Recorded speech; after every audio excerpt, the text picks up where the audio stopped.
Let the night's dream planting bear leaves and light up the death mirrors with shining petals. Welcome to Ostracon, a podcast that translates fragments into the whole from which they came. The poet Denise Levertov wrote the following 3 meditations. Each one begins with a quote that is followed by a poem, and they are a lens for looking at what am I doing here? Let's read them. 3 meditations. 1. Quote, "The only object is a man carved out of himself. So wrought he fills his given space, makes traceries sufficient to others' needs. Here is the social action for the poet, anyway, his politics, his news." End quote. Charles Olson. Breathe deep of the freshly gray morning air, mild, spring of the day. Let the night's dream planting bear leaves and light up the death mirrors with shining petals. Stand fast in thy place. Remember, Caedmon, turning from song, was met in his cow barn by one who set him to sing the beginning. Live in thy fingertips, and in thy hairs rising, hunger be thine.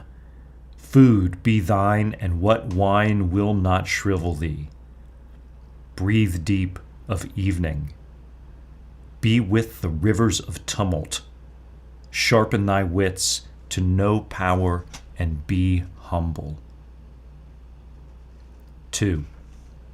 Quote, "The task of the poet is to make clear to himself and thereby to others the temporal and eternal questions." End quote. Ibsen. Barbarians throng the straight roads of my empire, converging on black Rome. There is darkness in me. Silver sun rays sternly in tenuous joy cut through its folds. Mountains arise from the cold. Who was it yelled, cracking the glass of delight? Who sent the child sobbing to bed and woke it later to comfort it? I,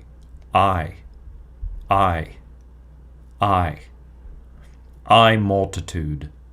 I, tyrant. I, angel. I, you. You, world. Battlefield. Stirring with unheard litanies. Sounds of piercing green half smothered by strewn bones. 3. Quote, "And virtue? Virtue lies in the heroic response to the creative wonder, the utmost response." End quote. D.H. Lawrence. Death in the grass blade, a dull substance heading blindly for the bone, and bread preserved without virtue, sweet grapes sour to the children's children. We breathe an ill wind, nevertheless, our kind in mushroom multitudes jostles for elbow room moonwards, an equalization of hazards, bringing the poet back to song as before, to sing of death as before, and life while he has it, energy, being in him a singing, a beating of gongs, efficacious to drive away devils, response to the wonder that as before shows a double face, to be what he is, being his virtue, filling his whole space, so no devil may enter. These meditations are food for a long morning. The poems are powerful, with being and imagery. And the quotes, let's think of them for a moment.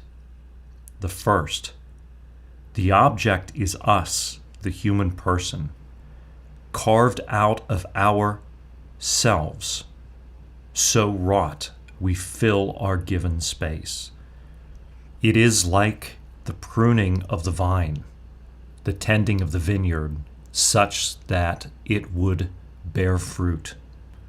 The need to bear fruit in the shortness of days.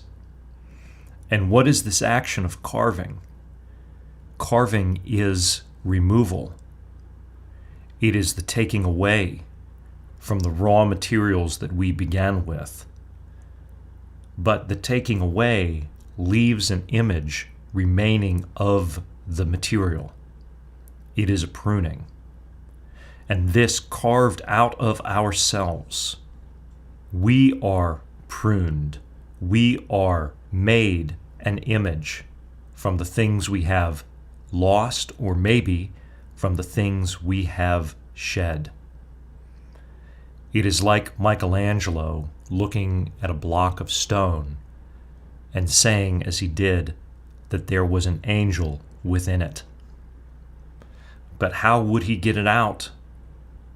To remove. And so interesting that this quote says that this is how we fill our given space. In other words, though it is a pruning process, a removing process that does the carving, that makes the image, somehow the existence of the image is more full, even though things have been taken away. It is the image that fills the space, not the raw material that is removed, because the raw material is but raw.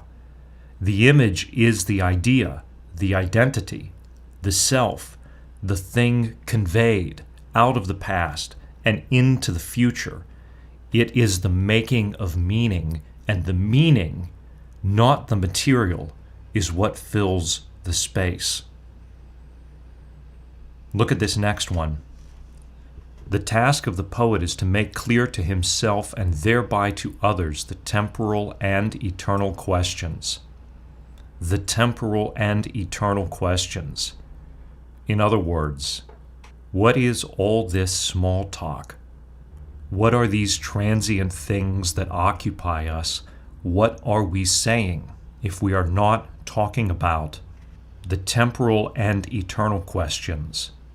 What is lost vis-a-vis our earlier conversation, and what lasts? These are the task at hand. And 3, virtue lies in the heroic response to the creative wonder, the utmost response.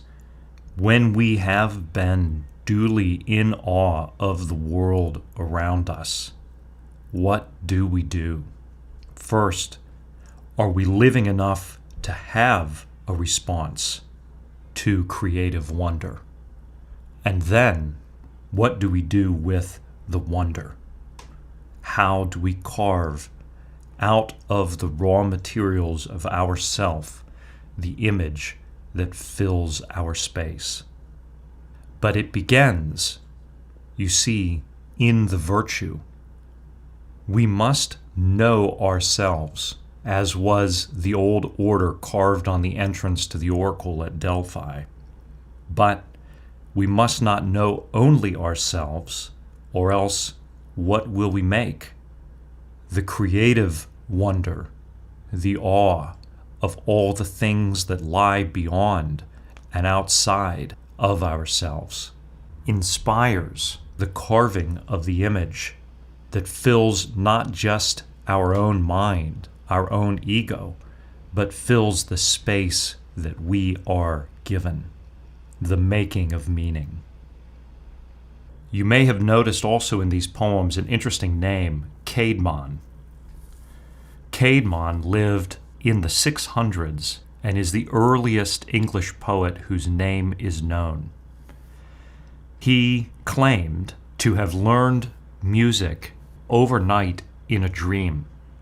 His job was taking care of animals, and he had the dream while he lay down with them to sleep. He was asked in the dream to sing the beginning of created things. This happened at Whitby Abbey in North Yorkshire, which was founded in the 600s. It was destroyed by Vikings in the 800s. It was reestablished in the 1000s and lasted until the 1500s when it was destroyed by Henry VIII. St. Bede, who wrote about Caedmon's life, said, similar to our earlier discussion, that he could never compose any foolish or trivial poem, but only those which were concerned with devotion. And though he apparently wrote a body of work, only one piece survives. It's referred to as Caedmon's hymn. And here is Bede's translation. Quote, "Now we must praise the author of the heavenly realm, the might of the Creator and his purpose, the work of the Father of glory, as he who, the almighty guardian of the human race, is the eternal God, is the author of all miracles, who first created the heavens as highest roof for the children, men, then the earth."